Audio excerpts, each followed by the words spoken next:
Pemirsa, kasus pengeroyokan yang dilakukan segerombolan pengendara motor di Jalan Raya Sempidi menuju Dalung, tepatnya di Banjar Umo Gunung Sempidi Mengui Badung, hingga menyebabkan satu korban tewas rupanya sempat direkam warga yang melintas.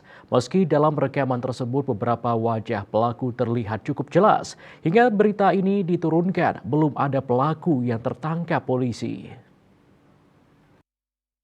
Berdurasi sekitar 10 detik itu menampilkan adegan yang mengerikan. Para pelaku terlihat memukul korban dengan potongan batako, besi, dan benda tumpul lainnya. Selain itu, motor Yamaha Jupiter MX yang diduga milik korban juga dirusak oleh para pelaku. Berdasarkan rekaman video, wajah salah seorang pelaku terlihat jelas. Pelaku itu berwajah oval, mengenakan sweater abu-abu dan bercelana pendek. Usai menganiaya korban, pria itu memanggil komplotannya untuk pergi dari lokasi. Sejumlah teriakan dan tangisan seorang perempuan juga terdengar di video. Selain itu, di lokasi terlihat sepeda motor metik bernomor polisi dengan huruf awal P. Video tersebut viral. Lokasinya di tikungan timur Traffic Light Kuanji dan kini polisi masih memburu pelakunya.